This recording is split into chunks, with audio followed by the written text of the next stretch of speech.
туған? ОДКБ-ні кім туған?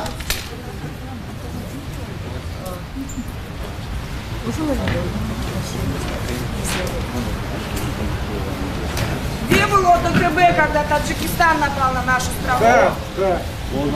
Вот. Двойные стандарты. Тогда подстрекательством кто занимался? Кукловод один. Вот он сейчас и кукловодит опять. ОДКБ фейк.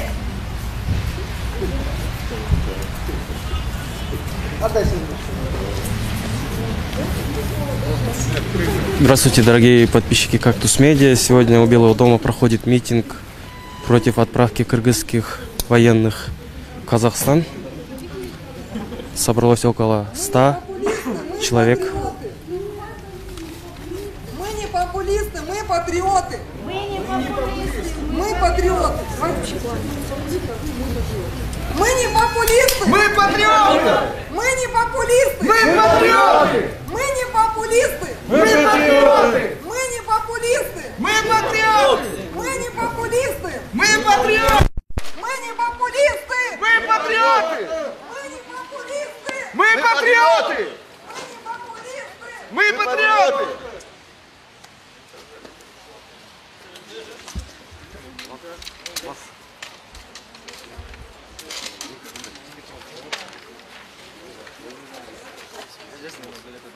Также хочется еще раз хочется обратиться к даже политики, вы смотрите, делайте правильное, правильно, хоть раз в жизни поступите по-человечески, не пускайте наших солдатов, потому что наши солдаты не должны стать братьями-убийцами. Да, если наоборот, если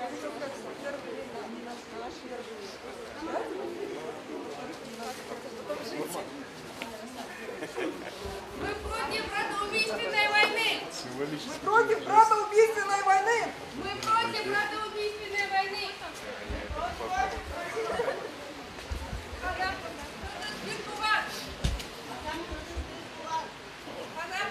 Қазақ қырғыз қос қанаты! Қазақ қырғыз қос қанаты! Қазақ қырғыз қос қанаты! Қазақ қырғыз қос қанаты!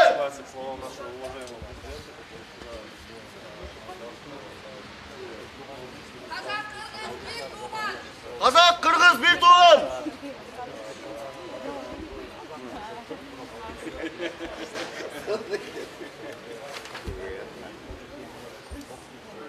Қазақтың сынса қанаты, қырғыздың ұрмайт жараты.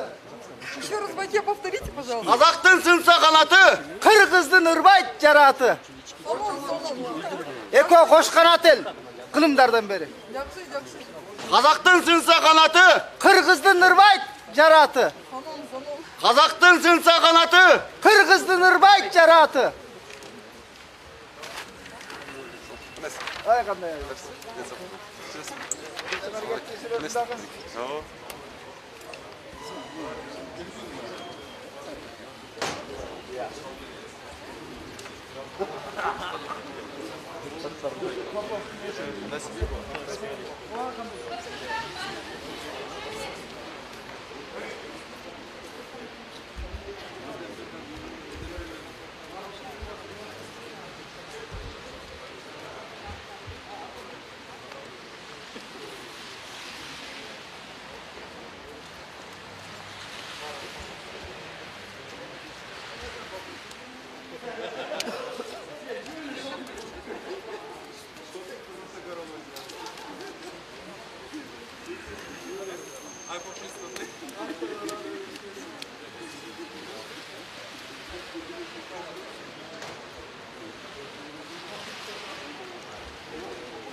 кандай өнүгүп атат, эч кимге билдирип бере албайт да.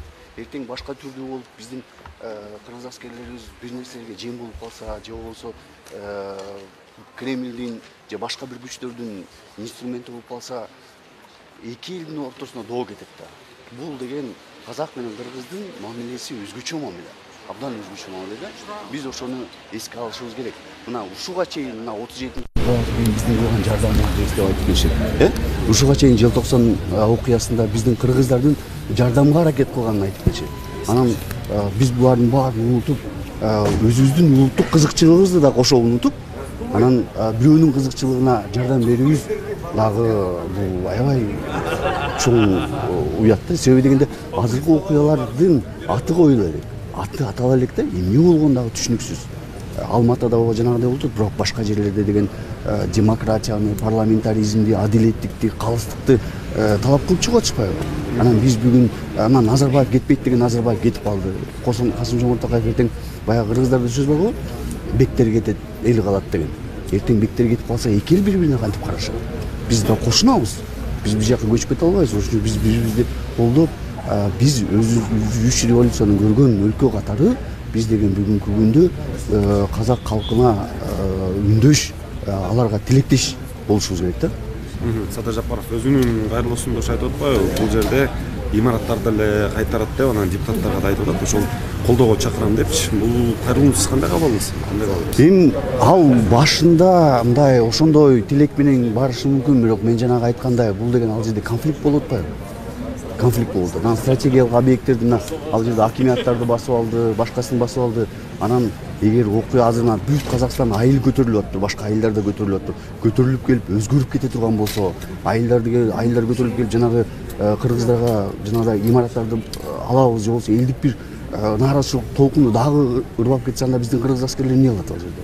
Кыргыз аскерлери кирип ал жерде бир генералга баш ийет да, анан жок мен баш ийбейм деп чыгып кетип калабы? Же болбосо баш ийбей коебу? Ошондуктан башында өзгөчө казак жарандар дагы кайрылып атат. Бизге бүгүнкү күндө кыргыз агайындар деп жанагы ОДКБга баш ийбегиле, бизге аскер жөнөтпөгүлө деп өздөрү айтып атат. Анан биз булардын баарын мындай көз жума албайбыз да. Мисалы аскерлерди жогорку кеңеш эгерде жөнөтүү үчүн колдоп берсе, жоопкерчилик маселеси кандай болуп калат? Жогорку кеңеш жоопкерчилик алабы? Эгерде кырдаал баарыбызга белгилүү, алардын кооптуулугу кандай болот? Эми жоопкерчилик ал өзүнчө маселе. Жоопкерчилик албетте ал жерде биздин кыргыз аскерлеринин чоң маселе жаралышы мүмкүн.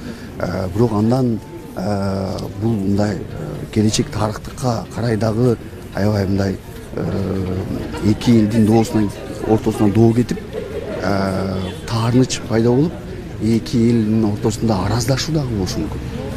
Анан бул жоопкерчилик маселеси албетте биз деген жанагы союздук өзүбүздүн милдеттерибизди аткарып атабыз деп атабыз. Бирок биринчиден байкаш керек, ОДКБ деген бул биринчиден жанагы андай өлкөнүн ички ишине кигилишпейт. Биз деген ошол айткандан мурун жок дегенде биз Баткендеги окуяларды эске алып койсок болмок экен. Баткенде булар бизге жардам бербей койбоду. Ошондо деген сиз Баткенде эмнеге анда бизге жардам берген жоксуңар деп сурап койсок болмок экен да, жок дегендечи. Анан биз дароо эле биздин борборубуз, биздин жетекчилерибиз Москвада деле, Москва айта элек деле, биз дароо макул болуп, эми азыр мына парламентке дагы басым жасап, ушул эмени кабыл алып берүү деген бул аябай кызык эле иш болуп калды. Бул жерде улуттук кызыкчылык экинчи планга өтүп, биринчи планда ушу бийликтин кандайдыр бир кепилдик алуу, жаман көрүнбөө, Путиндин көз каш кабагын кароо маселеси болуп калды окшойт. Рахмат сизге.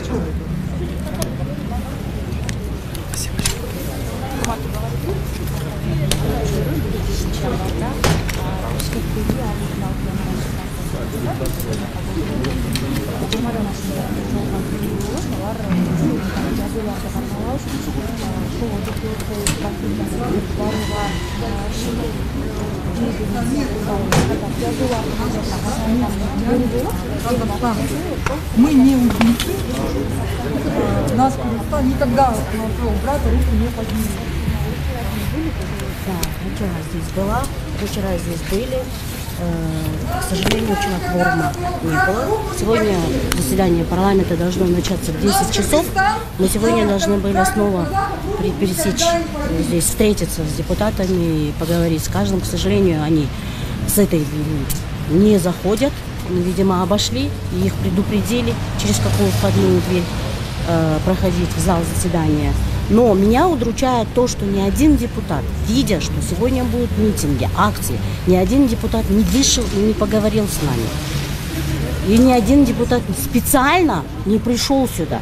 И это очень плохо, потому что мы во время выборов голосовали. Это народные избранники, действительно, они должны прислушаться к голосу граждан, прислушаться к голосу своих избирателей. Как вы относитесь к тому, что...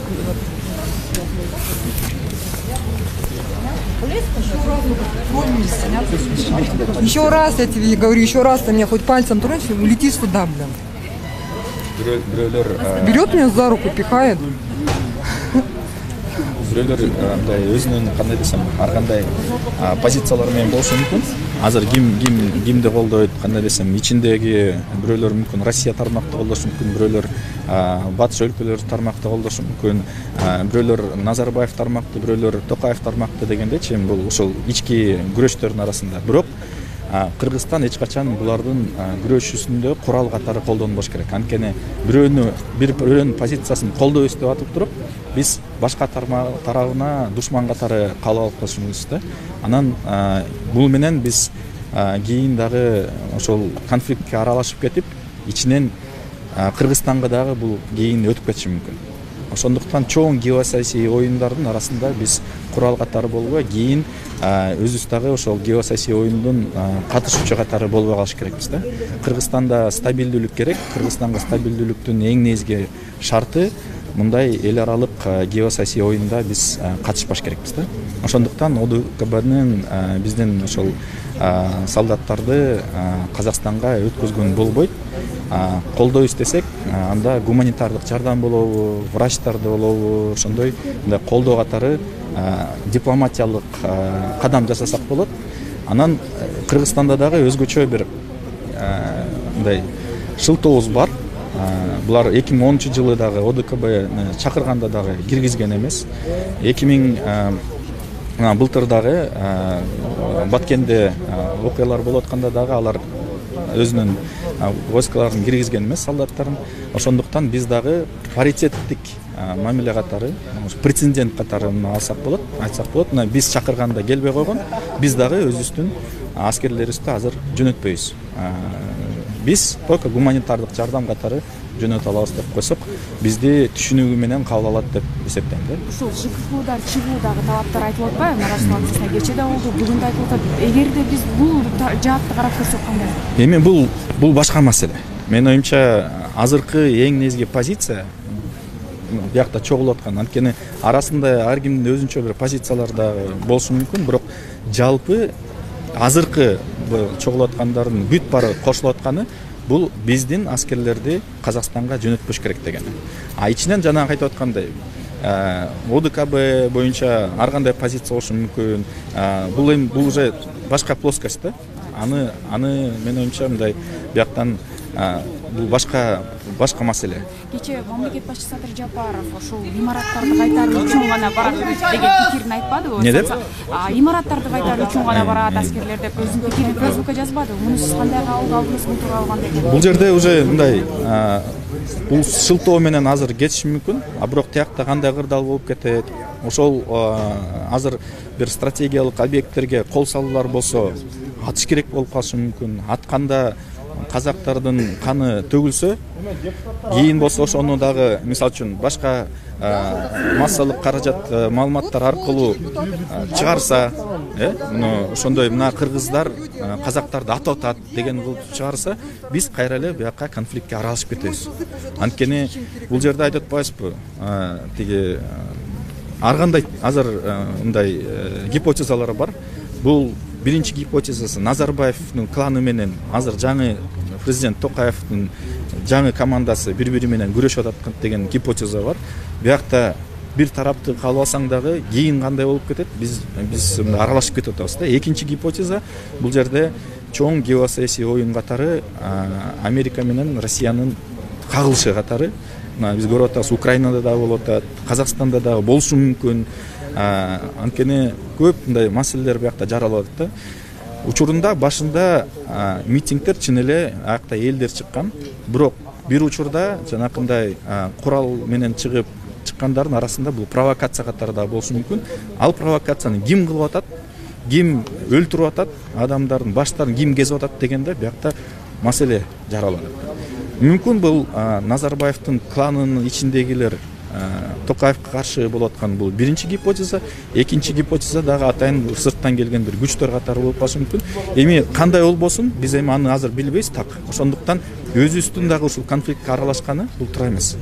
Эгерде азыр президент тараптан, жогорку кеңештер тараптан ушундай чечим кабыл алса, бул стратегиялык өтө чоң ката-катары кабыл алсак болот.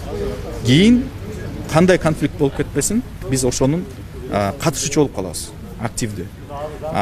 Анан биз эми ошого аралашып, биз азыр итагыле Кыргызстанда өзүбүздүн чоң маселелер турат. Ошонун баарын чечиш керекпиз. Ички маселелерди чечип алалы. Кийин туруктуу экономика болуп, күчтүү армиябыз бар болгондон кийин биз сырткы саясатты дагы мындай активдүү жүргүзсөк болот да. Азыр болсо ички маселелерди өзүбүздүн ичибизде, үйдөгү маселелерди чечип алайлычы. Башка үйлөрдүн, башка үй бүлөлөрдүн маселелерине киришкен алсындачы. Виктор Багазиев, я в Фейсбуке активист, многие в Фейсбуке спрашивают русскоязычных, нам какая польза от того, что в Казахстане вот это происходит от ДКБ, да? Нам какая от этого польза? Многие фейсбукчане просто вопрос задают.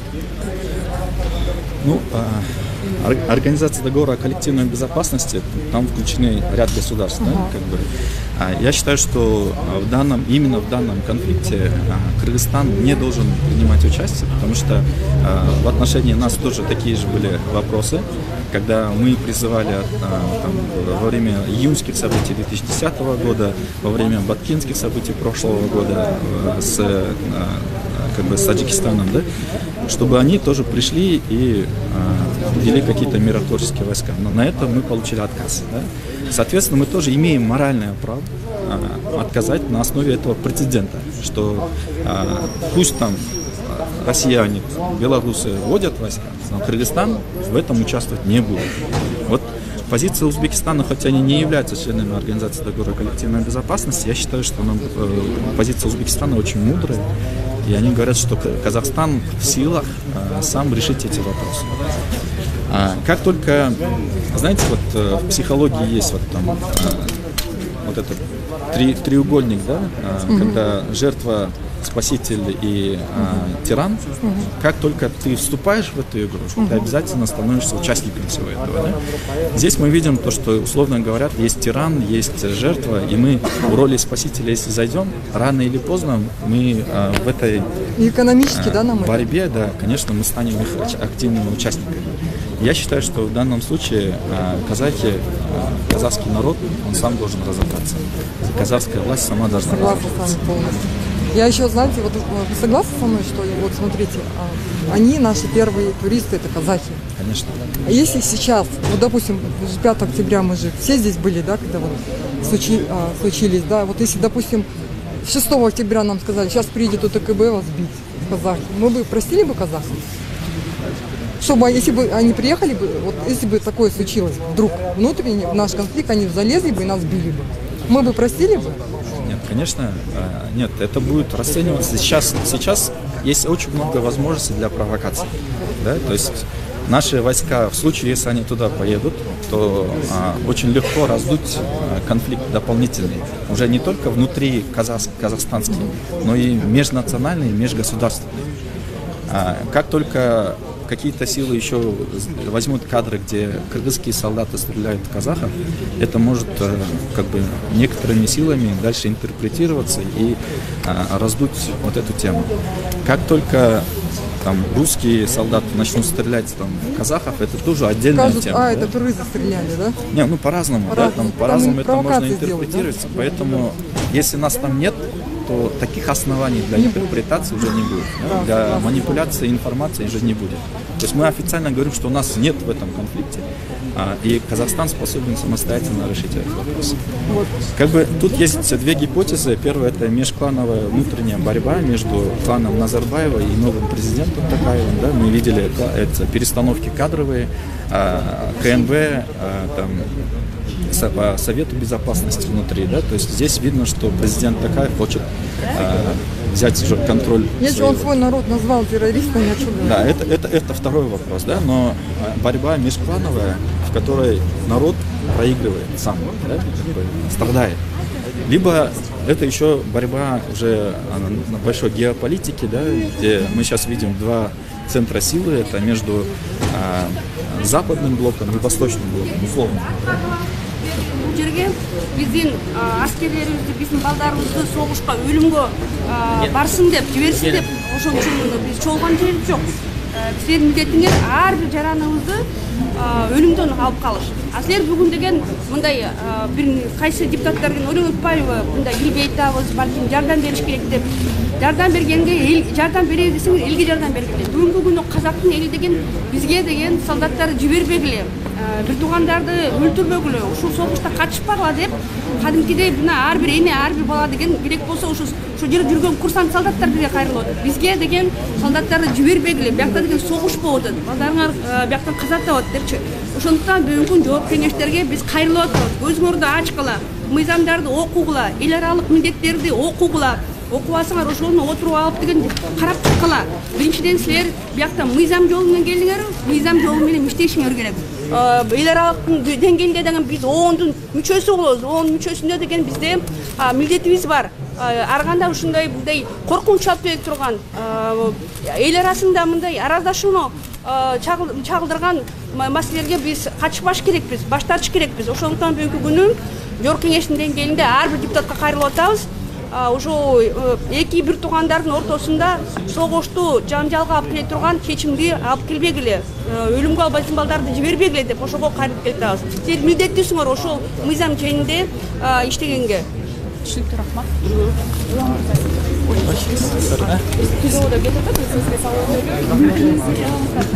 Кыргыз казак бир тууган деген акчаны кармап турасыз. Негизи талабыңыздар ушул аскерлерди жөнөтүү боюнча ача пикир жарыялап имарат кайтарыш үчүн ооба, кечеги ошондой бир пост жарыялады. Ал жерде ошол жөн эле аскерлер объектилер кайтарган барасыз деп. Эми объектилер кайтарганда мен да жаздым кече.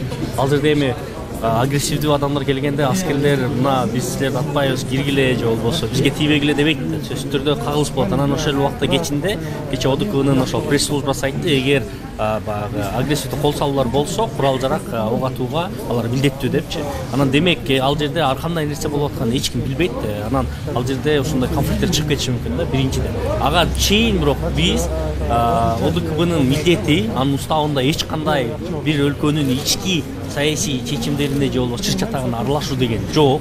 Ошон үчүн ички бул Казакстандын ички чечими, бул Кыргызстандын маселеси эмес. Кыргызстан кайсы бир деңгээлде жардам беребиз десек, биз гуманитардык же болбосо башка жагы менен жардам берсек болот. Биз ошону айтып жатабыз. Бир дагы кыргыз аскери курал жарак менен Казакстандын чек арасын өтпөш керек. Анткени биз 1000 жылдар бою тарыхыбыз бир, жана 1000 жылдар бою биздин тарыхыбыз уланат. Анткени биз жаман жакшы көрүнбөшүбүз керек. Ошол 1-2 чечимдин негизинде биз өзүбүздүн бир тууган элибиз менен биз өмүр бою касташып калгыбыз келбейт. Жана ошондой эле кыргыз жоокерлери ошол жерде кыргыз уулдары, кыргыз жигиттери ал жактан окушса же болбосо бир азапка калса ким жооп берет? Эч ким жооп бербейт. Ошон үчүн биз айтып элек, кыргыз жоокерлери эмес, биз башка жагынан жардам беребиз. Мына элдер айтып атат, биз үйлөрдү бере алабыз, биз продукт жөнөтө алабыз, биз аларга кандай болсо жардам бере алабыз. Эл айтып атат, ошондой биз жардамдарды карашыбыз керек. Мына жогорку кеңеш бүгүн чечим кабыл алып атат. Жогорку жагын келген жогорку кеңеш үчүн бул абдан чоң сыноо. Бүгүн алардын баягыдай айдатмабы же болбосо байлатмабы, өздөрү айтканда чычкак болушу өзүнүн жүзүн көргөзөт. Бүгүн ошол алардын чечимине жараша биз аларды кандай эл өкүлдөр шайланып келгендиги тууралуу өзүбүз көрөбүз. Ошон үчүн биз бул жака элдер чогулуп келдик, ошоюбузду айталы. Урматтуу акциянын катышуучулары, бул жакта лозунгдар кыйкырып, анан мүмкүн болсо сөздөрдү берели. Анан журналисттер бул жакты тартса, ошол ар бир келген катышуучулар эмнеге келдиңер? Эмнеге силер популист эмес экениңерди? Анан ким каякта популизмден алектенет экенин деле айтсаңар болот. Саламатсыздар. Кандайсыңар? Кандайсыңар популисттер? Привет, популизм. Ошон үчүн урматтуу бүгүн акциянын катышуучулары, тынчтык митингдин катышуучулары, биз билесиздер, Кыргызстандын соц тармактарында деле, элдин арасында деле ушул кыргыз аскерлери, кыргыз жоокерлери Казакстандын чегарасына кирүүсүнө баары каршы туруп жатат. Анан тилекке каршы аларды популисттер деп атаганы бул абдан өкүндүрөт. Биз анын баарын көрүп билип турабыз. Жана жазган посттун алдына кирсеңер дагы ал жерде 90%-дан ашык адам ошо аскер жөнөткөнгө каршы экенин билдирип атат. Биз албетте казак-кыргыз бир тууганбыз. Биз жардам беришибиз керек, бирок жардам аскер менен эмес, курал жарак менен эмес. Биздин моралдык же болбосо гуманитардык жардамыбыз болуш керек. Биз аларга тилектештигибиз экенибизди билдиришибиз керек.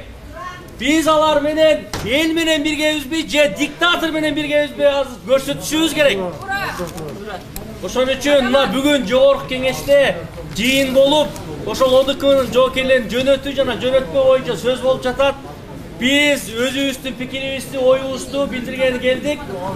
Ошон үчүн бул жерде лозунгдарды айтуу менен бирге биз ар ким адамдар өзүңөрдүн пикириңерди, оюңарды айтсаңыздар болот. Кезектешип туруп оюңуздар айтыңыздар. Азыр болсо мен казак, кыргыз деп кыйкырам, сиздер болсо бир тууган дейсиздер. Кыргыз казак, бир тууган. Кыргыз казак, бир тууган. Кыргыз казак, бир тууган. Кыргыз казак, бир тууган. Кыргыз казак, бир тууган. Кыргыз казак, бир тууган. Кыргыз казак, бир тууган. Кыргыз казак, бир тууган. Кыргыз казак, бир тууган. Bir tuğan. Kırgız kazak bir tuğan. Kırgız kazak bir tuğan. Ошондой эле билебиз, ОДКБ эч убакытта бирөөнүн ички саясатына, ички маселесине кийлегишсин деп түзүлгөн эмес. Качан гана тышкы күчтөр кол салып, тышкы күчтөрдөн кол салып болгондо гана ОДКБ өз ишин алып барыш керек эле. Бирок тилекке каршы бирөөнүн ички маселесине кийлегиш жатат. Бул Казакстандын ички маселеси жана ички маселесин өзү чечиш керек. Армия керек, колдоо керек, биз объектилерди кайтарабыз деген суу кечпеген сөз. Анткени ал жерде объектти кайтарып жатканда агрессивдүү топ аларга келбейт деп эч ким кепилдик бере албайт. Мына айтып атты эле, эч кимге ок чыгарбайт, эч кимге ок атпайт, жөн эле объект кайтарабыз дегенде кече ОДКнын пресс-службасы айтып атат. Эгер атайын бир кайсы топтор кол салса, ОДКнын аскерлери аларга ок чыгарууга милдеттүү дейт. Демек, алар конфликтиге ырмашка эле бара жатат. Ошону ал жакта Казакстандын өзүңүздөр билгендей 80 миңден ашуу армиясы бар. ОДКнын официалдуу 3600 эле аскери бар. Бул жөн гана саясий нерсе. Анда 3000 Россиялык. Ошон үчүн достор, ОДКБ бул фейк. ОДКБ бул керек болсо Кыргызстан bundan чыгыш керек. ОДКБ фейк. ОДКБ фейк. ОДКБ фейк. ОДКБ фейк. ОДКБ фейк. ОДКБ фейк. ОДКБ фейк. Кыргыз казак бир тууган. Кыргыз казак бир тууган. Кыргыз казак бир тууган. Кыргыз казак бир тууган. Кыргыз казак бир тууган. Кыргыз казак бир тууган. Кыргыз казак бир тууган. Kırgız kazak bir tuğan. Kırgız kazak bir tuğan. Kırgız kazak bir tuğan. Kırgız kazak bir tuğan. Анан бул жерде соц тармакта түз эфирде көрүп аткандар, кээ бирөө митингке эле чыгасыңар, митингке эле башка, эгер биздин үнүбүздү уга турган эс жол болгондо биз ошол жолдорду колдонмокпуз.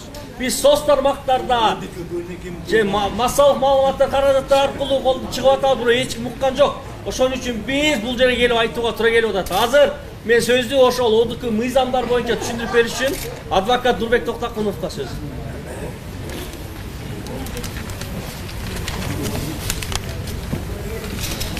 Здравствуйте. Некоторые говорят, что вот это введение войск ОДКБ это всего лишь миротворческая операция. На самом деле это вооруженные силы, предназначенные для коллективной обороны. они по договору о коллективной безопасности должны вводиться только в случае иностранной интервенции, только в случае вторжения иностранного государства-члена ОДКБ. Именно поэтому, поскольку там не было никакого иностранного вторжения, это внутренние казахские дела. Мы, кыргызы, уже сколько раз переживали такие, мы сами разбирались со всеми, никто сюда не... Мы сами разобрались, сами легитимизировали свою власть, поэтому мы должны верить, что казахи тоже сами разберутся со своими делами. Это не иностранные интервенции, это война, это значит конфликт правящей группы Казахстана и народа Казахстана. Они сами пройдут через все это. Мы уже трижды это дело проходили. Поэтому мы имеем все основания полагать, что нет никаких оснований для того, чтобы вводить туда силы коллективной обороны. Для того, чтобы вот вы более четко представляли ситуацию, я просто вам процитирую слова Владислава Суркова, известного влиятельнейшего человека в России, бывшего советника президента. Такой он считается как бы философом у них. Вот что он говорит. Он говорит, в ноябре 2020 года Россию в будущем ждет расширение и доля в новом всемирном собирании земель. Об этом он написал в колонке для актуальных комментариев вот этого издания Лента.ру. По словам Суркова, сейчас мир наслаждается своей многополярностью, парадом постсоветских национализмов и суверенитетов, однако в последующем вернутся глобализация, интернационализация и накроют это сумеречное многополярие. И Россия получит свою долю в новом всемирном собирании земель, вернее пространств, подтвердив свой статус одного из немногих глобализаторов, как бывало в эпохе Третьего Рима или Третьего Интернационала. То есть это то, что происходит в Казахстане, то, что происходит после вот этого, значит, этих столкновений. Сейчас решается вопрос ввода коллективных сил самообороны. Это все находится в русле вот этой их геополитики кремлевской правящей группы по восстановлению, по сути, Золотой Орды. Потому что вот сейчас как бы Кремль чувствует себя наследником Золотой Орды, и они хотят восстановить, собрать земли. Нет, мы сейчас являемся союзом независимых государств, теперь история должна идти по-другому. Спасибо.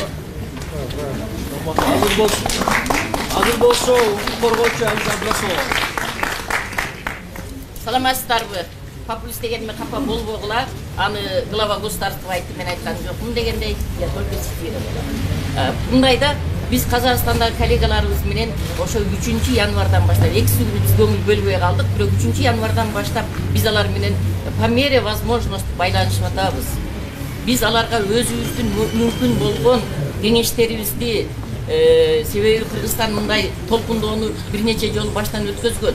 Biz alarga дружинниктерди түзүү боюнча, эч кандай чагымчылдыкка барбоо боюнча, митингдер баягы мирный характер болушуна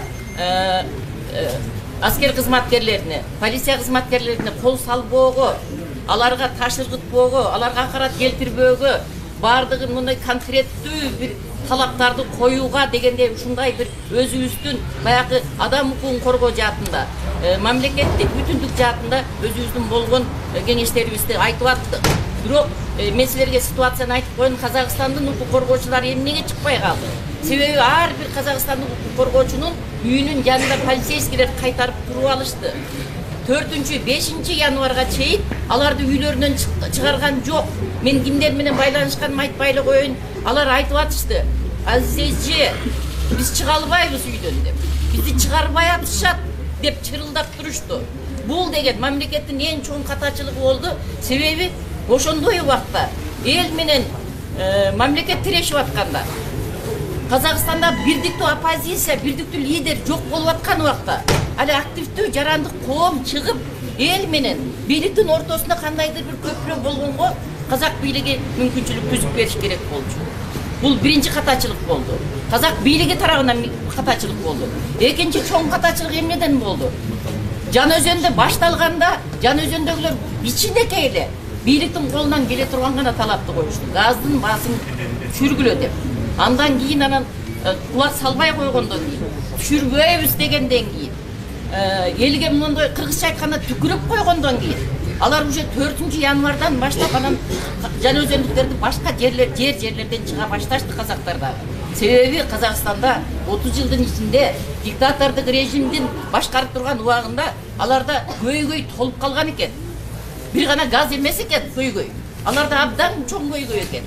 Коноктор Казакстанга барып, мынакей көпчүлүк айтып атат, ай казактар гүлдөп атат. Казактар ушундай шаарларды куруп койду деп. Биз көрсө Казакстандагы элдин ишин Алмата менен Астана менен гана өлчөйт турбайбызбы? Барсак Алмата гүлдөп атат, Астана тим эле шаар, мегаполис болуп калды деп ошондон баалайт экенбиз. Бирок казактарда дагы региондордо кыйналган, ачка калган, жалдыраган эл бар экен. Бийликке үнү жетпеген элдер бар экен региондордо. Анан бир күнү бул жара деген жарылат турбайбы? Бул жара анан акырындык менен жарылды. Казак эли 86-жылдагы желтоқсанды унута элек. Казак эли 2011-жылдагы Жан өзөндү унута элек. Билесиңер бардыңар. Жан өзөндө канча адаган адамдар атылып кетип, бир дагы журналисттерди киргизбестен. Мына биз дагы ошондо барган аракет кылганбыз. Киргизген эмес. Ал жерде канча адам каза болду, кандай болду деген документирование бүгүнгө чейин аягына чейин чыкпай калып калды. Бул казак элдин жүрөгүндөгү чоң оору, айыкпаган оору, аны биз туура түшүнүшүбүз керек.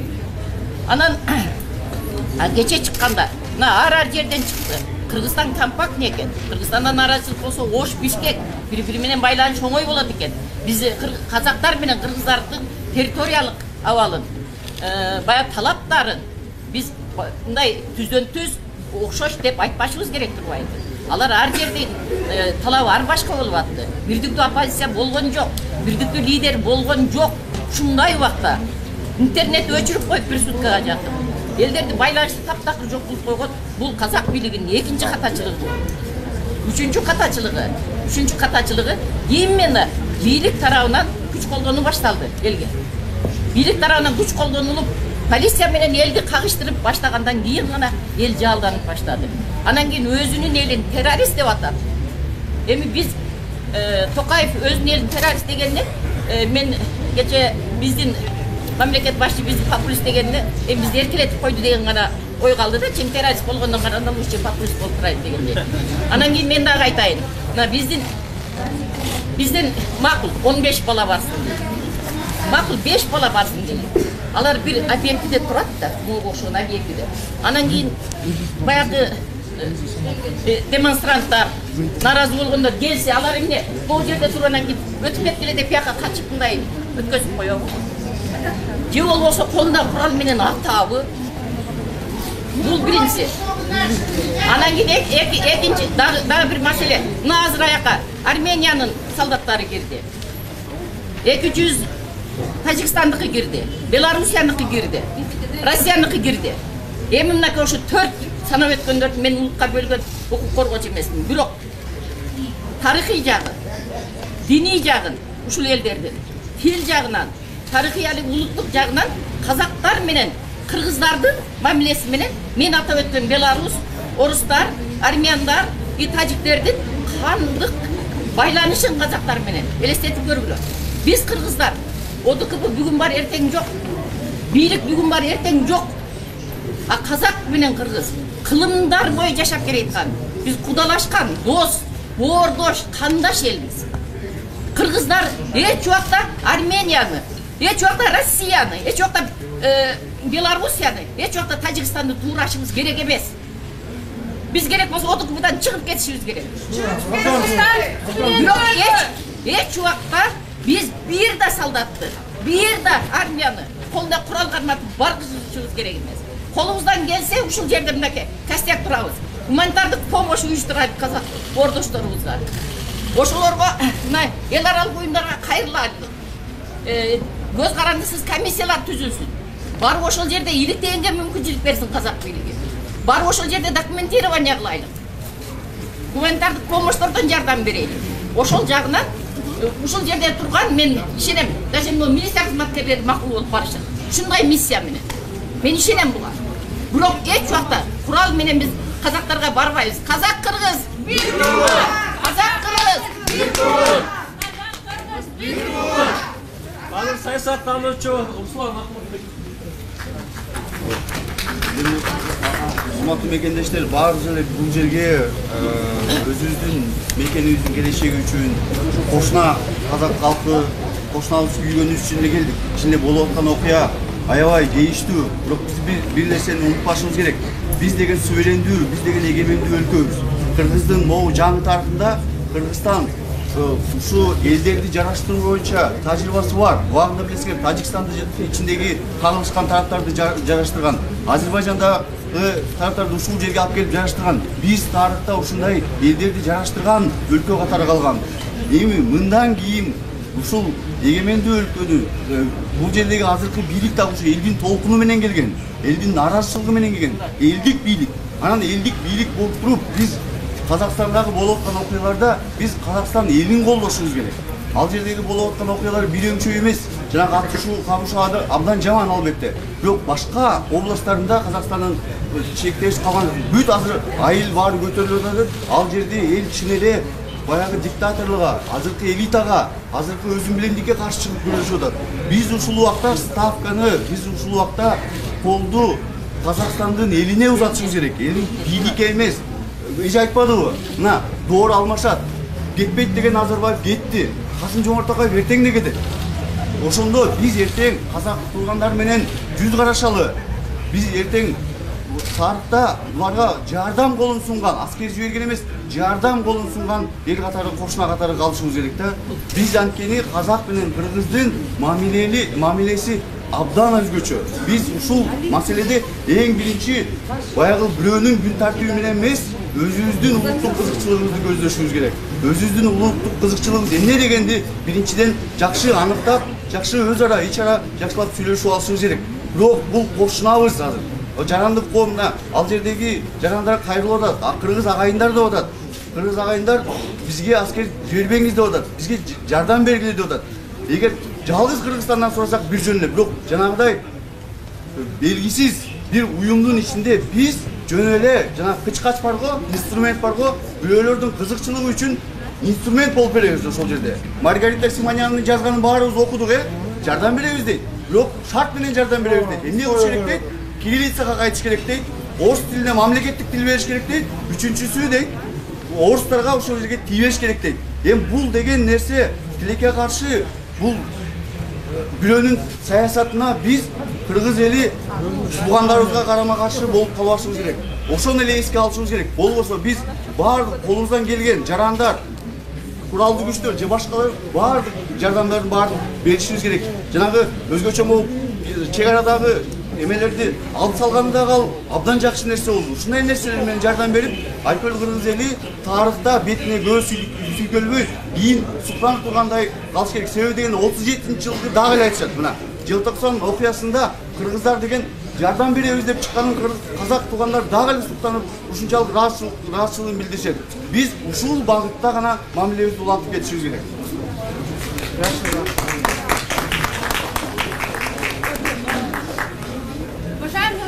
Вот благодаря вам сейчас мы можем донести депутатам, которые за закрытыми дверями принимают судьбоносное решение.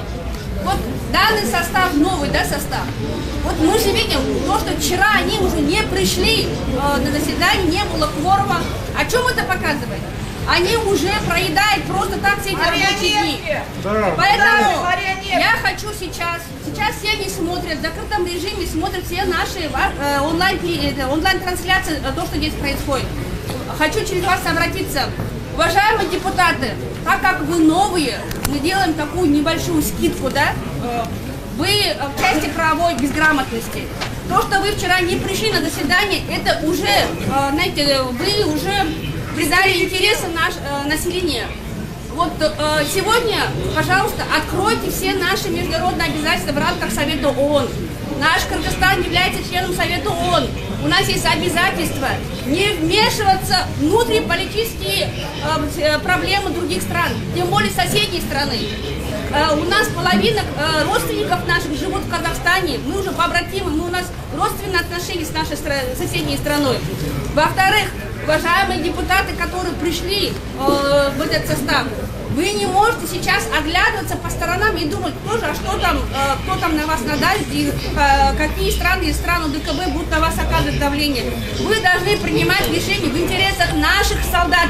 Это наши дети. Я хочу обратиться ко всем матерям, чьи дети сейчас служат. Обратитесь к своим детям. Не разрешайте, сопротивляйтесь, выражайте свое мнение, что ни один солдат не должен из Кыргызстана поехать в соседнюю страну воевать против наших братьев, против наших братьев. Сейчас идет, вот, если понаблюдать со стороны, сейчас идет такое, знаете, втягивание Кыргызстан, значит, в новую войну.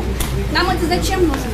Вот, уважаемые депутаты, если вы сегодня проголосуете за то, чтобы туда от имени Кыргызстана были введены войска, тем самым вы будете нас втягивать в новую войну. Нам это зачем надо? Во-первых, вы не имеете этого права.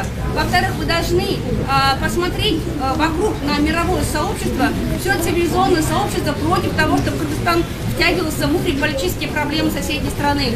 Поэтому, уважаемые депутаты, начинайте прямо с первых дней, открывайте книжки, открывайте все международные обязательства, читайте, просвещайтесь, пока у нас есть кредит доверия к вам, да, так как вы новенькие, но допускать ошибочных каких-то решений, которые будут против интересов наших солдат, я считаю, что это будет преступление против своего народа. Кыргыз, казак, Кыргыз, казак, Кыргыз, Кыргыз, казак, Biz мактана турган нерсебиз эле бизде тарых калды да. Бир нерсе болсо эле тарыхыбызды мактап, биз укмуш болгонбуз, кыйын болгонбуз деп айтып баштайбыз. Бирок ошол тарыхта эң мыкты иш кылып, тарыхта чыйыр жол салгандар бар. Анын арасында Кыргыз өлкөсүнүн негиздөөчүлөрүнүн бири бул Жусуп Абдрахманов болгон. Жусуп Абдрахмановду кыргыз эл эмес, казак эл эмне менен тааныйт? Алар ошол казак элин ачкачылыктан алып калгандыгы үчүн орус бийлиги ошол убакытта орус бийлигинин коркутуусуна, орус бийлигинин эртең аны камап коюусуна, орус бийлигин эртең жумуштан алып коюусуна карабай, ошол казак эли качып келгенде кантип мен аларды кургоем деп багып калгандыгы үчүн, сактап калгандыгы үчүн азыр Жусуп Абдрахмановдун аты ар бир казак адамынын жаранынын жүрөгүндө баары жолукканда ошол нерсени айтат. Азыр ошондой эле милдет биздин жогорку кеңеште, биздин президенттин мойнунда турат. Бирок кандай чечим алат? Кандай чечим чыгарат? Кыргыз менен казактын эртең ортосунда ынтымактыкты сактайбы же душмандык мамиле жаратабы? Булардын колунда. Азыр сөздү болсо Олжобай Шакир.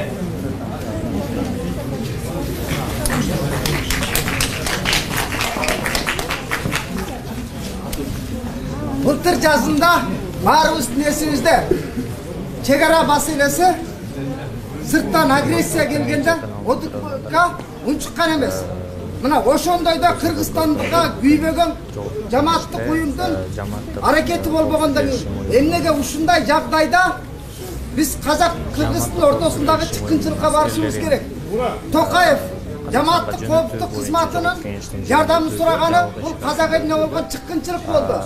Ал эми Кыргыз бийлиги Садыр Жапаровдун чыккынчылык кадамы кечээ бул жерде отургандарды популист атаганы. Алдын популисттиги ал Россияга жагылуу, Россияга кошомат кылуу аракети. Бул биз эч качан казак Кыргыз Борбор Азия дегеле Кремлдин айдагына көмбөшүбүз керек. Биз өз эгемендигибизди түптөп иштесек, ички маселебизди өзүбүз чечүүгө тийишпиз. Ал эми сырттан коркунуч болсо, агрессия болсо, ошондо жамааттык коопсуздук кызматы уюм катары бизге колдоо кылса жарашат эле. Ал эми бул жерде Токаевдин казак элине болгон чыккынчылыгын колдогон Кремлдин саясаты бул. Бул ОДКны мен Орлу диктаторлардын куралдуу батальону деп санайм. Андыктан Biz Kazak-Kırgız'ın dostluğunda hiç kaçan unutmaşımız gerek. Kılımdardan beri aylığımız aralaş, konuşumuz koroloş gelgen Kazak-Kırgız hiç kaçan bunday jolku tarihi kırdalda tarihini için geçirmeydi. Sebebi sayası burganak bul. Sırttaki klimati iştekemez. Bugünkü günde Rusya'nın Borboraziyaga bolgan açıktan açık baskınçılığı bu. Kazakistan'a sırtkı güçler kol salgan yok. Ekstremistik toptor dep al Tokayev'tin bildirüsü al elde jelmoğuz görgösü, elde jırtkıç görgösü. Çındığında çınıgı jırtkıçlar bu Nazarbayev, Putin, Lukashenko, oşalardın bilegine çeken kan bolup kalgan beylikti korgogan Kırgız beyligi bu Kazak-Kırgız'ın dostluğuna es kaçan çıkkınçılık kılbaşı gerek. Cemaatlik koopsuzluk hizmetinin mınday hareketi Kazakistan'ın içki sayasatına giyiligi şu. 30 yıldan beri mıkçıgerlik, jeke basarlık beylik жүрgüzüp gelgen adiletsiz beyliktin bulaşına kömek görsetü.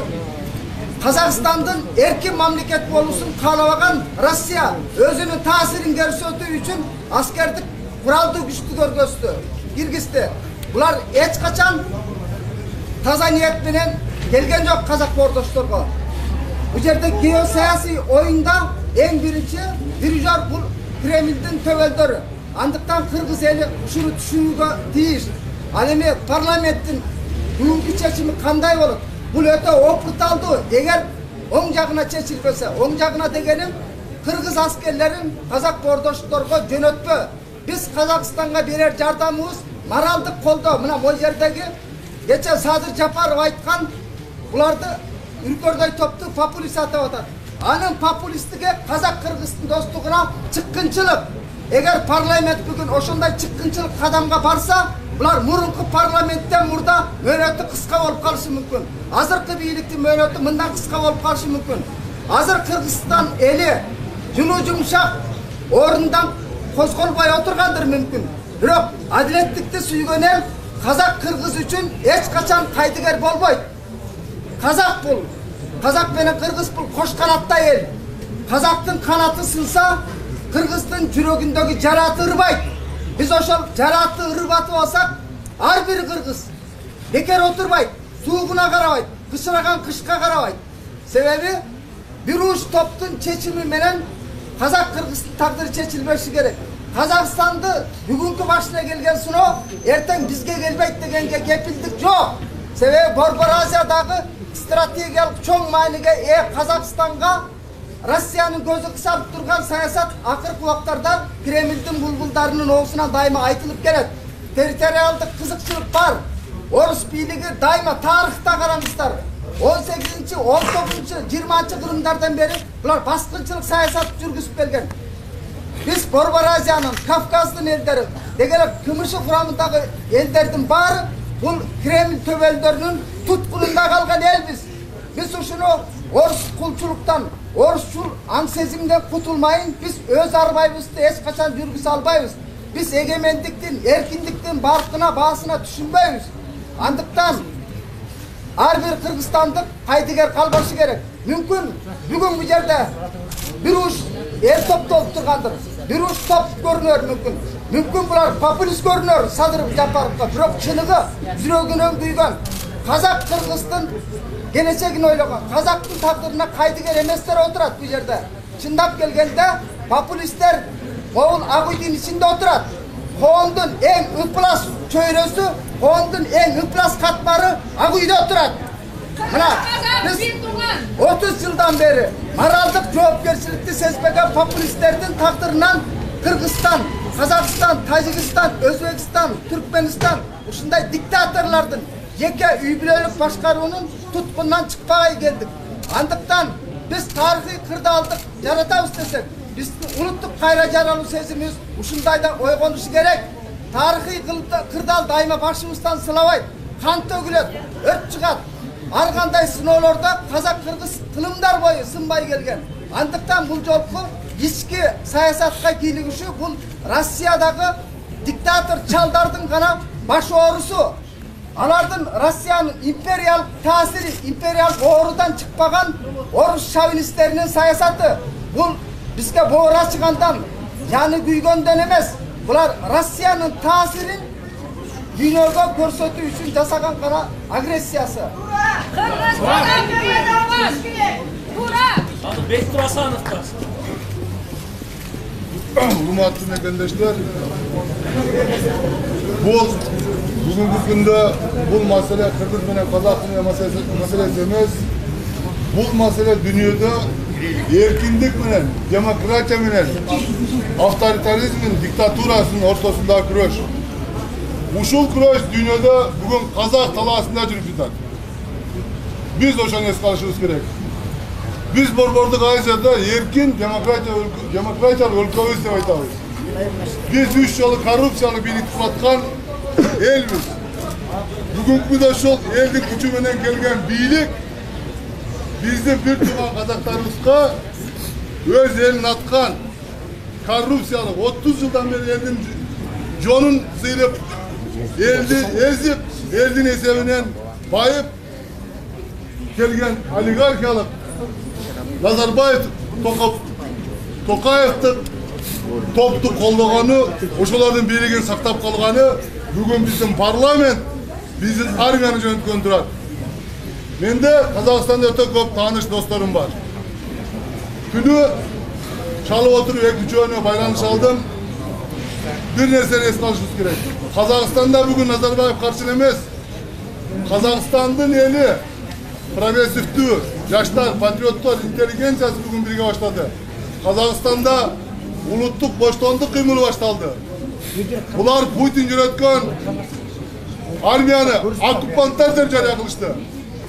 Биз ошол оккупанттарга биз да оккупант болобузбу? Биз буну эске алышыбыз керек. Биз бекен турушубуз керек.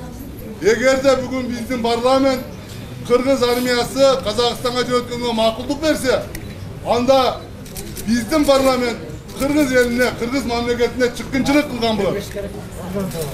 Бул парламент эмес, биздин мамлекет башчысы отурган президент Садыр Жапаров, Паша, жарым Паша, Камчыбек Ташиев үчүн да айтышат сөз. Бир солдатыбыз кетсе, бүтүндө казак эл эмес, дүйнөлүк коомчулук авторитаризмди, диктатураны колдогон армия, ошонун арасында Кыргызстан, кыргыз элдеги бар деп билет. Ошондуктан урматтуу мекендештер, бардыгыбыз бекен турушубуз керек. Дос туугандарыбызга, тааныштарыбызга, саясатчы, жөнөкөй киши баарын айтышыбыз керек. Биз буну токтотуп калышыбыз керек. Чоң чуулган башталганы калды. Чоң чуулган. Бул дүйнөлүк масштабтагы чоң маселеге айланышы мүмкүн. Бул ондогон жылдар бою чечилбей калышы мүмкүн. Ошондуктан бүгүн биз муну токтотуп калышыбыз керек. Эгерде Кыргызстан макул болбосо, анда Тажикстан да барбайт. Анда Армения да барбайт. Себеби ОТКБнын негизги принциптери бул консенсус маселеси менен чечилет. Бир эле мамлекет макул болбосо, анда алардын чечими жокко чыгат. Ошондуктан бүгүнкү күндө Кыргыз мамлекетинин, биздин парламенттин чечими бул дүйнөлүк мааниси эбегейсиз чоң маани биздин колубузда турат. Бул маселени биз кандай чечебиз? Дүйнөдөгү демократиялык, эркиндикке болгон умтулуу ошол тарап кетет. Ошондуктан урматтуу мекендештер, урматтуу активисттер, силердин баарыңыздарга мен терең ыраазычылык билдирем. Казак армиясы, казак милициясы өздөрүнө ок аткан жок.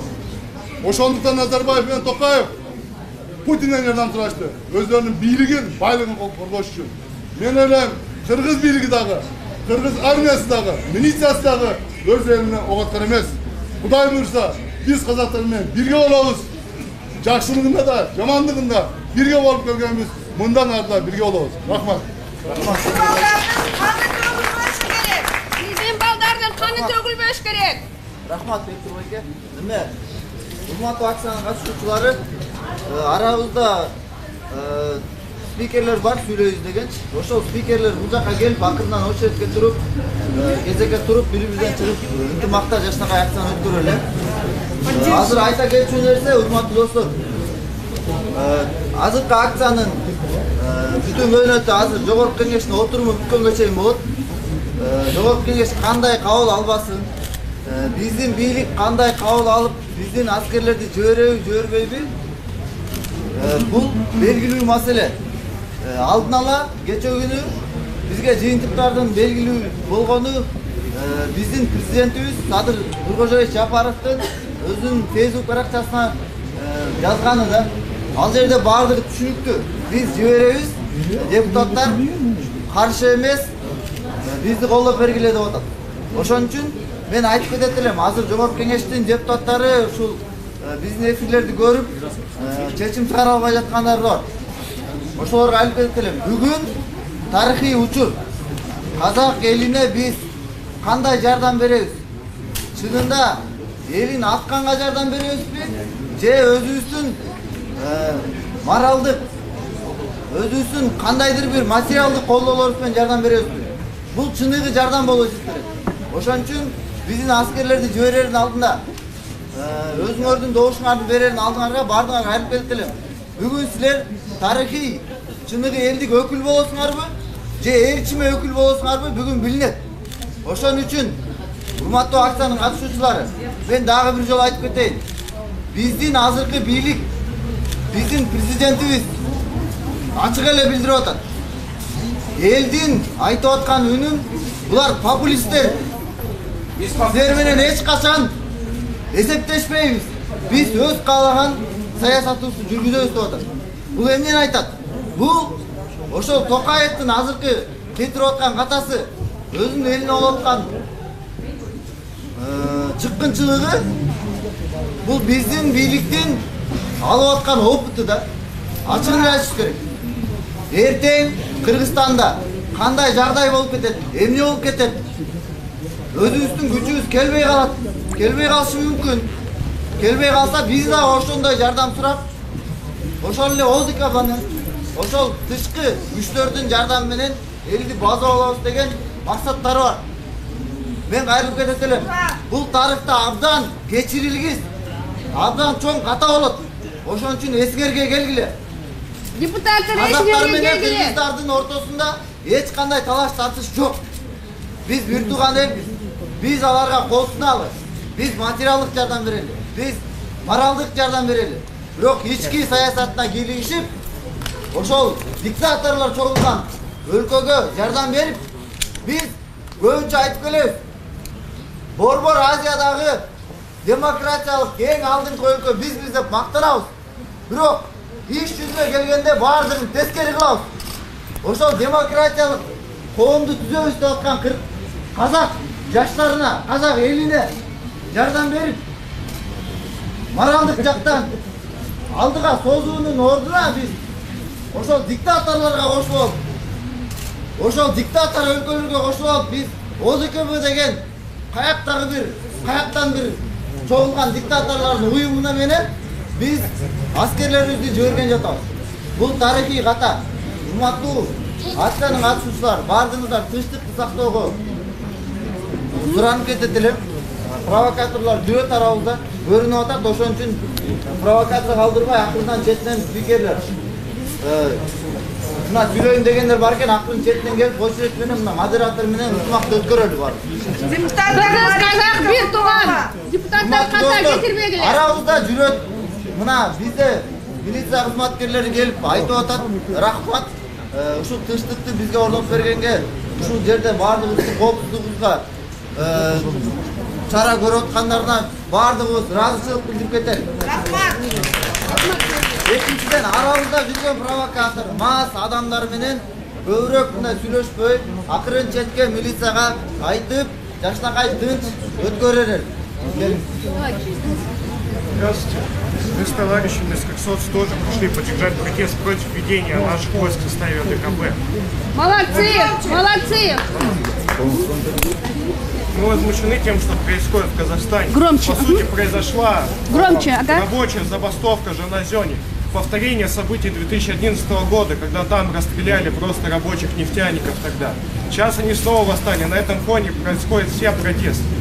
Именно нефтяники в Жаназоне и в Актау, они собрались для того, чтобы начать этот протест.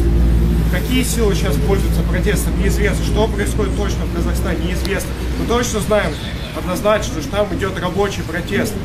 Люди, которые работают на нефтяных предприятиях, которые принадлежат иностранному капиталу, в том числе российскому, европейскому, американскому и так далее, которые не получают нормальные зарплаты. Это самые беднейшие области в Казахстане. Они вышли на протест. Мы не знаем, куда отправить наших солдат, что они будут делать.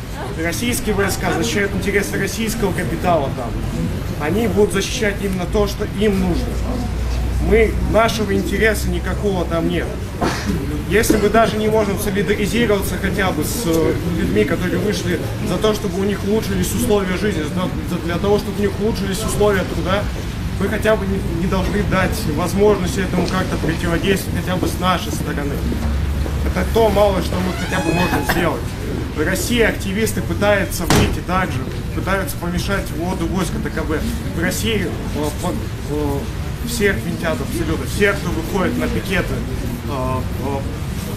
поддержку Казахстана, всех арестовывают в этот момент. Мы должны солидаризироваться, быть интернациональны, понимать, что в любой стране, в СНГ, творится то же самое. Все мы находимся в тех же ужасных условиях существования. Мы должны поддерживать друг друга в этот момент. Поддерживать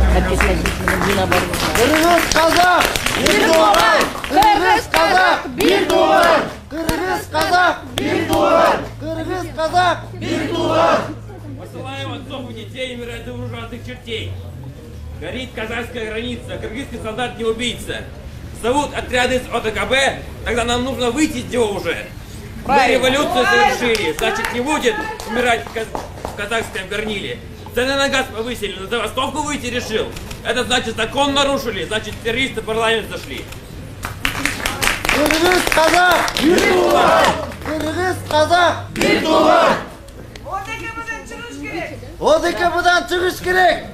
Чыгыш керек! ОДКБ'дан чыгыш керек! Чыгыш керек! Кыргызский солдат не убийца! Кыргызский солдат не убийца! Кыргызский солдат не убийца! Кыргызский солдат не убийца! Урматтуу бүгүнкү тынчтык акциясынын катышуучулары, келип катышып отурган, ушуну уюштуруп аткандар, ушуну чагылдырып берип аткан журналисттер, баарыңыздарга ыраазычылык билдиребиз. Мен бүгүн Курачка бараттым эле. Ошол жерден бүгүн дагы ОДКБ'нын аскерлеринин катарына кыргыз аскерлери кирет дегенге каршы акция өтүп атканын көрүп, ал жерде чындыктын өчпөс символу болгон, чырагы болгон өндүрүш абамды көрүп алып 24 кежиден врачты токтотуп бул жака келдим. Бул жерде аз гана группада ойлоп атат.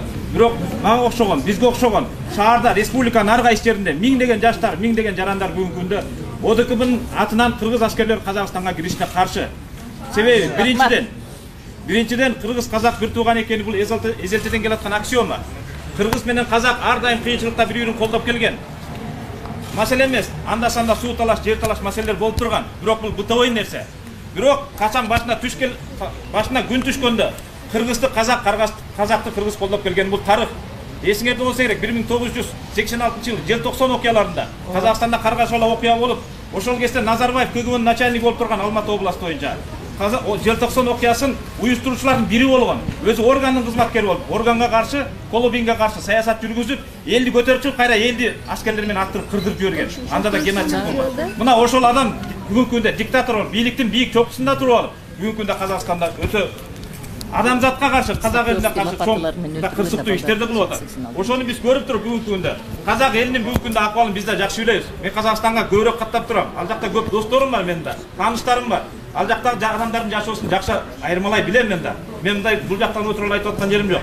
Бүгүнкү күндө казак эли чыгып талашып аткан таламдары, алардыкы адилеттүү талам, адилеттүү талап. Демек казак элинин ошо коюп аткан талаптарын куралдуу күч менен басып, артка таркатып жоготом деп аткан кылмыш бийлик бүгүнкү кылмыш кылып атканга тете. А ошол кылмыш кылып аткан бийликти колдоп бүгүнкү биздин бийлик аскерлерин жөнөтөбүз десе, бул кылмышкерди колдогон чоң кылмышка жатат. Демек мындан чыгат туугандар, биз эч кандай ал жака өзүнүн аскерлерин жиберүүгө жол бербешибиз керек. Эгер ал жака жибере турган болсо аскерлерди, биз анда жогорку кеңештин таркатуусун гана талап кылууга барышка аргасыз болобуз. Андан башка жолду көрбөй турам. Эми туугандар, дагы бир маселе, эгерде бүгүн туугандар көрүп атасыңар, Қазақстанда кече күнү Токаев чыгалы экстремисттик топтор чыкты дейт. Эч кандай экстремисттик топтор жок ал жерде.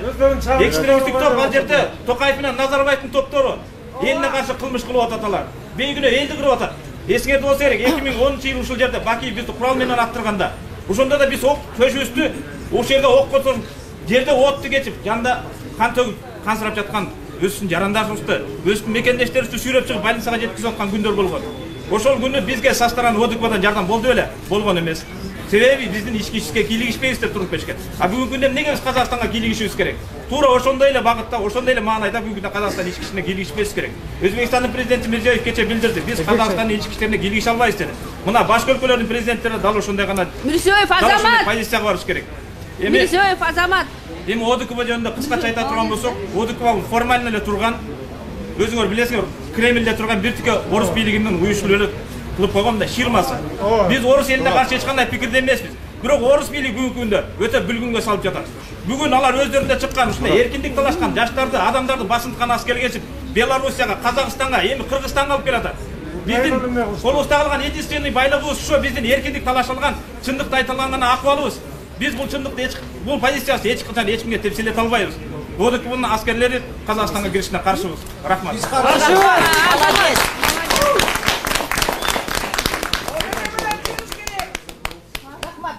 Саламатсыздар, урматтуу жарандарым, урматтуу эли. Менин атым Молдокмат Асылбек. Мен эч бир партиядан эмес, жеке өзүм жарандык укугумду колдонуп, элге өз үнүмдү жеткирейин деп баарыңыздарга кайрылган чечимин кылдым. Урматтуу кыргыз элим, могу жерде түз эфирде баарыңар көрүп атасыңар. Баарыңар Кыргызстан жаранын баары ушул учурда казак элге күйүп атат. Ушундай кезде баарыбыз туруп сын пикир берип, чала болот деп бизде мындай болгон силер эмне кылдыңар деген сөздү токтотолу. Ар бирөөбүзгө башыбызга эртели кеч түшчү нерсе бул нерсе. Кыргыз казак бир тууган. Урматтуу элим, кыргыз казак тамыры бир тууганбыз. Жана бүгүнкү кезде бул дүйнөлүк чоң саясат болуп атат. Бул иш биз жөн эле Казакстандын коңшу өлкөдө эмес. Мүмкүн ал жерде чоң саясат болгондур. Бирок биздин бир тууганыбыз ушундай учурда эл бүтүн болуп, ортодо ар кайсы жерде тартипсиз болуп атканга биз күбө болуп турабыз. Эми айтар жерим, биздин кыргыз казак бир тууган болгону казактарды террорист дегенден кийин биз кантип ошол элди террорист дейбиз? Кайсы амир, кайсы башчысы өз элин террорист дейт? Көрүнүп турат да, 6 шаарда эли каршы чыгат. Bunun da toktolбой туруп токтолгонго bir себеби бар. Анан бүгүнкү күндө биздин бийликтерге кайрылам. Ошол эле урматтуу президентке, ошол эле биздин Камчыбек Ташиевичке жана Жогорку Кеңештеги депутаттын баарына биз деген өз өлкөбүз саясий эркиндигибиз бар. Биз суверенитеттигибиз бар. ОТКБ болобу, жанагы ВТО болобу, же башка мүчө эмес. Биз Кыргызстан өз жарандык болгондон кийин, өз өлкөбүз болгондон кийин, söz erkinliğimiz bolгандан кийин өз саясатыбызды жүргүзүшүбүз керек. Өзүбүздүн коңшубузга күйүшүбүз керек. Алыс туугандан караганда жакын кошуна жакын болот. Ошону эстейли. Мамлекет болуш үчүн эки нерседен болуш керек. Бул ошо жер жана эли. Эли болбосо кайдагы жери болот. А жерин туруп террорист деген бул кандай болот? Анан саясий жагынан карай турган болсок, саясий жагынан ОДКБнын ичинде пунктлар бар. Араңарда канча деген саясатчыларды көрүп атасыңар. Бул жөн эле шылтоо. Ортодо мыйзамды колдонуп туруп ошол жерден ар бир өлкө өзүнүн кызыкчылыгы үчүн ошол жака киргизип атат. Жана өзүнүн элине ок аткан бул кандай нерсе? Биздин кыргыз барып туруп ошол жерден бир кыргыз өлсө ким жооп берет ошол жерден? Эч ким. Эртең күнү ошол жерден азыркы ушул жерден мыйзамды кабыл алып аткан, ушул жерден чечим кабыл алып аткан депутаттар силер жоопкерчиликтүүсүңөр ушул нерсеге. Ар бир кыргыздын бул азаматтары өлө турган болсо, ар бир казак өлө турган болсо, кыргыз элден ортодо чагым болуп, согуш боло турган болсо, жаманат боло турган болсо, урматтуу депутаттар, силер жоопкерчиликтүү болосуңар. Эртеңизде этегиңерди жыйып, туура чечим кылгыла. Бирөөнүн сөзүнө, бирөөнүн чечимине эмес, Кудайдан корккула, Аллахтан коркуп, туура чечим кылгыла. Силерде депутаттардын 3 функциянын 1 функциясы бар. Мыйзам кабыл алуу, мыйзам көзөмөлдө. А эң башкысы эл өкүлү. Эл өкүлү мына жерге эл өкүлү болуп ар бирөөңөр ушул нерсени унутпагыла. Биз силерди El için, yer için, hizmet kılış için biz sizler saylaganbız. Biz elderdi, ortada aydama üçün emez. Prezident, hurmatlı prezident, sizge kayırlabız. Biz sayasi ortada intriga aldanbаңыздар. Erten günü kanda olsa da güye turgan koşta өлkөбүz болот. Ошол жерге саясий, экономикалык байланышыбыз бар. Анан башка өлкөнүн провокациясына, ортодогу бирикмелер үчүн биз өзүбүздүн мамилебизди ырбатып албайлы. Бектер кетип эл кылат. Кайра бек болчу эл кылат. Эгер бек болсок, адилеттүү, Кудайдан корккон, ыймандуу, инсандуу бек бололу. Элибизге, жерибизге, коңуш элибизге, мусулман мүртугандарыбызга күйөлү. Бектер келет, кетет эртең. Баягы эле эл калат. Элдин талабын ким колдойт? Бул жерден биз анан дагы бир эскертин жерчилер берсе, бул жерде баарыбыз популист эмеспиз. Ар бир кыргыз жерден келгендер өзүнүн эркин айтып, казак элге күйгөн үчүн келишти. А популисттер болсок, анда ушул жерге келип, ар бирөө нактан туруп, эсимига тартып кетти, келбеген силер коркуп отурасыңар ушул жерге. Эч нерседен коркпоо, өздөрүнүн эркиндиктериңерди айтышыңар керек. Бүгүн айтпасак, чындыкты эч качан айтпай, калпы жалган сүйлөй турган болсок, эч качан муну түйү оңбайт. Чындыкты айтышыбыз керек. Тике карашыбыз керек. Ачуу болсо да чындык жакшы. Жалган кулакка калпы сөздөн караганда. Популисттер эмеспиз. Биз кыргыздын жараныбыз. Мынау өлкө биздин жерибиз. Казактын эли. Бул жалпы биз бүртүганбыз. Ошол нерсени унутпайлы. ОДКБ деп коесуңар. ОДКБ биз мүчө экенбиз, ооба. Бирок анында ички саясий ортодо мыйзамдуу эрежелер бар экен. Ал жерге далилдеп, мына төмөнкүдө айтып кетишти. Ошол нерсени эске тутушубуз керек, урматтуу элим. Рахмат барыңыздарга.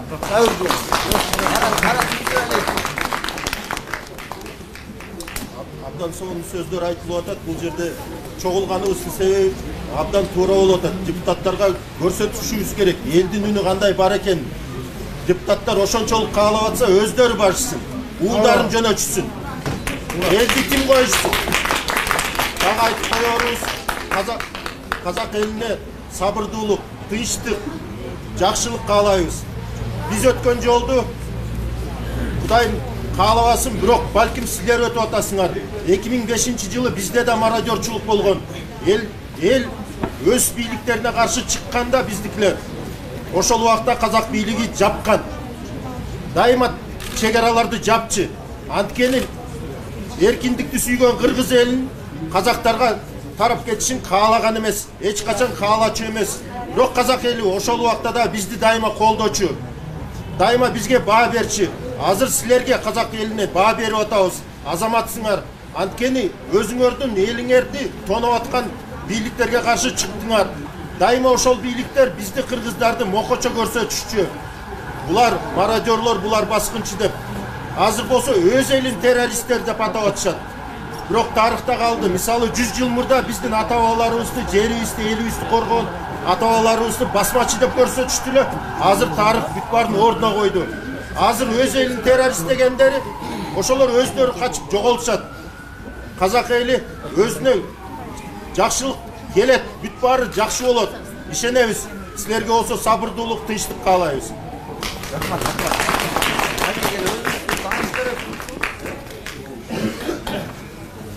Салам алейкум, урматтуу туугандар. Эрмис Исаев адвокатурадан. Эң биринчиден бүгүнкү бул жерге силердин астыңарга, кыргыз элинин астынан чыгып сүйлөй турган себеби кечээ биздин урматтуу президентибиз Садыр Нуркожоевич Кыргызстандын мен деген жарандык активисттерди каймана ат коюп, популисттер деп, умники деп сылдыңдаган ушуга чыккым келип атат. Садыр Нуркожоевичтин астында бүгүнкү күндө президент болгондон кийин экинчи чоң сыноо болуп атат. Биринчи сыноосун ал өтө алган жок. Эмне дегени? 28 апрелде былтыры билип туруп алдын ала тажиктер Кыргызстандын жерине кол салаарын эч нерсе кылбай коюп туруп, бири Германияга учуп кеткен, экинчи болсо каяка билбейм бекинип жаткан. Бүгүнкү күнү Садыр Нуркожоевич президенттин экинчи сыноосу болуп атат. Ушул сыноодон өтпөсө, билбейм ал президенттиктин тагдыры кандай болот экен. Дагы ошондой эле бүгүнкү жаңы келген парламентке кайрылат элем. Bulardın moyuna düşkün. Tüyüşük oldu bugünkü çeçim. Oşonu kanday ötör eken, usulsundan kanday ötüşör eken. Oşonu biz hazır yakın vakitleri görüyoruz. Daha bir aytıp ketettiler. Kırgız elin, oygongular. Daha ne oktav atağız. Kana, mucizde az degen, estetmeli carandık akı işler geldi. Saldatların eneleri kayda. Ay, apalar, bizim baldarımız, bizim neverelerimiz, oşo gражданский soğuşka, Kazaklarga tesirli soğuşka getip atar. Oşo makul olmayı şu dedi, eneleri tolturup duruş gerekele, iyilap duruş gerekele. Balam getmey teştakkadır. Al birinciden, ikinciden, Sadır Nurgozoviç, Jorku Gengeş, al mesele koygon yok da hele, geçe günü. Men verem de atar. Al demele. Konstitutsiya 5 mayda былтыр өзü kol koygan. Oşonu жақсы okusun. Kanday milletteri var eken, kanday hukukları var eken. Sadır Nurgozoviç'te hiç kanday hukuk yok. Bizim askerlerdi Kırgızstan'da sırtına jibere turgan. Al hukuk bir gana. George Gengeş'tin hukuku. Oşonda dağı. Bugünkü günde biz bolsa Tokayev kayrıldı dep, oşonu şulto kılıp, oşonu negiz kılıp askerlerimizi jiberip atабыз. Бирок oşolay oradaki benim ustavın, oradaki benim gelişimini okusak, al yerde hiç kanday neme yok. İçki neme bolvatkanda, siyasattaydı, uruş, tönkörüş bolvatkanda başka memlekettin. Oradaki müçeleri, aldaki öz askerlerini jiberet degen. Oşonda ele, oğundun ustavını okusak, agresiya degenge düşünüp var. Al yerde bardık raspiyasına. Bir memleketke, ikinci memleketin askeri gidip gelse, kandaydır bir top askerler bir memleketin atından bir memleket kol salsa deyip durar. Bugünkü günde Tokayev özünün eline dağı, özüne dağı, bizge dağı hiç kanday düşündür algan yok. Şu Kazakistan'a kandaydır bir memleketin asker uyumları girip gelgen. Girip gelse, hazır ayıp atar. İşte girip gelgendir. Kazakistan'ın çekerasın kaçı canına girip geldi? Kırgızistan'dan girdi, Rusya'dan girdi, Uzbekistan'dan, Türkmeniya'dan girip geldi. Aytpay mı? Kaçı yol menen girdi. Anne aytip atar, alardın aslında büröler turattır. Açık aytsın, deyim turat. Bayağıyla Moskva'nı kurturup Amerika'da tuturagendi. Al turamez. Ben daha bir gün gidiyorum. Bugün Kazakistan'da Rusya basıp aldı. Desantlı askerleri geldi. Al turamez. Oşondayla Kazakistan'da tınçlıktı. Orada oturgan bolsa Rusya'da Mirotvorskiy sili деген düğmeleri var. Askerlik oyunu alar girgen yok. Desantlık askerler girdi. Bu çağıldık askerler. Bu elde Kırgızstan'a girdi. Bugün Kazakistan'a girdi ve elde Kırgızstan'a girişi. Buna orada Rusya'nın askerleri 26 kilometre Bishkek'ten durursan Kurday'da durar Rusya'nın askeri. Bishkek'e 26 kilometre kaldı. Yarım saatli basıp gireceğiz bizde. Oşon için hurmatlı elim, hurmatlı ata-eneler, saldatların ardı, baldarın ardı, Kazakistan'a jibermegile. Yaşasın Kazakistan, alga Kırgızstan. Yaşasın Kazakistan! Alga Kazakistan! Yaşasın Kazakistan! Alga Kırgızistan! Yaşasın Kazakistan! Yaşasın Kazakistan! Kırgız Kazak! Bir duvar! Kırgız Kazak! Bir duvar! Kırgız Kazak! Bir duvar! Kırgız Kazak! Bir duvar! Kırgız Kazak! Bir duvar! Hurmatlı dostlar, hurmatlı Aytsan'ın katılımcıları. Hazır barız eş jaka tarabайбыз. Жогорку Кеңештин жыйыны болуп атат. Жыйыны бүткөнгө чейин кичине жылынып ушул жерде бири-бирибиз менен коордашып туралы. Анан кийин жыйынга жараша аны актаны улантабыз. Бардыгыңыздарга рахмат.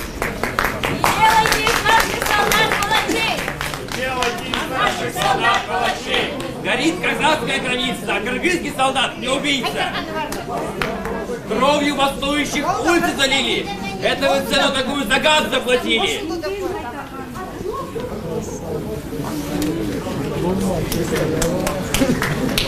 ОДКБ это ОПГ. Почему ОПГ? Потому что там все лица, которые, главные лица ОДКБ, это все авторитарные президенты, которые так или иначе пытаются сохранить свое ханство. Вот. И они пытаются нашего президента тоже втянуть в эту программу. То есть, да, уже втянул. И я хочу обратиться вот к президенту депутатов. Артем Нуркоджоевич, вы сами только вчера сидели в тюрьме.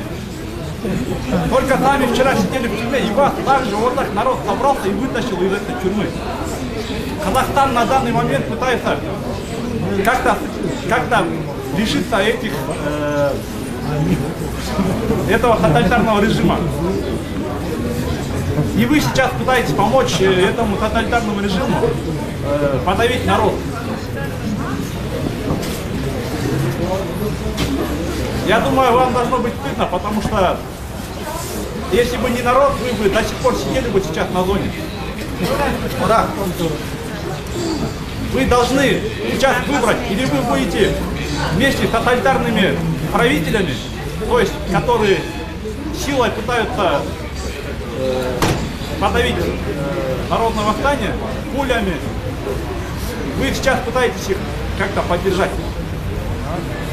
Вы сейчас должны сделать выбор, вы или с народом, или вы с этими тоталитарными правителями. Если вы сейчас поддержите тоталитарный режим, то есть тоталитарные режимы Путина, Рахмона, вот этих всех, вот эту шайку преступную, Тукаева, то вы станете таким же, как и они. А? Зачем тогда народ вас вытащил из тюрьмы и поставил вас правителем нашей страны? Это большая ошибка. Вы должны сделать выбор насчет народа. Садыр Жапаров ойлонсун, ушу элди ойлосун, элдин ою менен болсун. Анткени кыргыз мамлекетинде 90% элдер ошол казак мамлекетине аскердин киришине каршы. Бул элдин ою. Бул деген какой-то оппозиционный күчтөрдүн ою эмес. Бул деген элдин ою 90%, 99% эл каршы. Казак эл бизге тууган. Ертең сіздер кетесіңер президент болып. Ел қалап уят болып. Екі елдің ортасына жараққа болады. Қазақ елі алыр өзінің мамлекетінің, өзінің ақиқат ишин қылып жатады. Ошол Назарбаевтың тоталитарный режимін түшірейін деп жатыр. Биздин деле мамлекетте канча жолу тоталитарный режимді түшүрүштү. Азыр Бакиевтің историясы болот Казакстанда. Бакиевти түшүрөбүз деп канча адам өлдү. Азыр ошо Казакстандын Бакиеви Назарбаев ошол режим түшүрөбүз деп атышат, а силер ошол режимге жардам берип жатасыз. То есть силер Бакиевдин режими кандай түшүрөйүн дегенде эл Казакстан жардам берген болсо ошондой болуп атат. Силер токтотушуңуз керек буну. Силер деген жок дегенде мындай ошо ОДКБ'нын мүчөлөрүнө уят болбойн деп, азыр элиңерге, жериңерге тарыхта уят болуп калатсыңар. Тарых кечилбейт. Тарых кечилбейт. Ойлонуңуз, туура иш кылыңыз.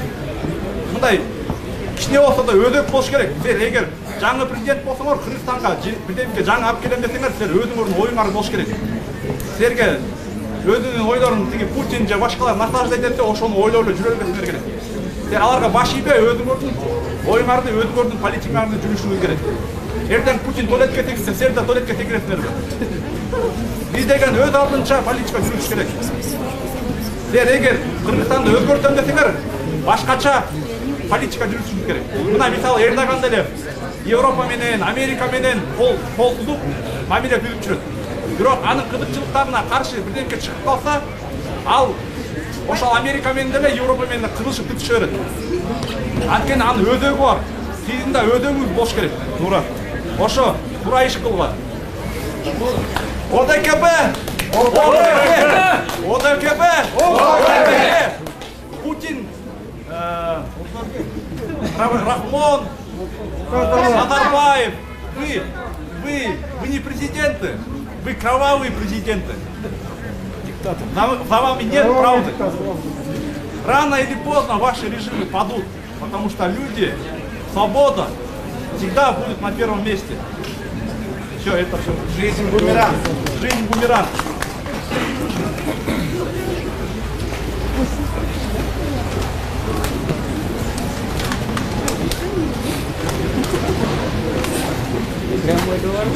Если за газ понизят цену или уменьшат часовую трудомеру, тогда Назарбаеву памятников станет меньше и ведут ОДКБ застрельщиков.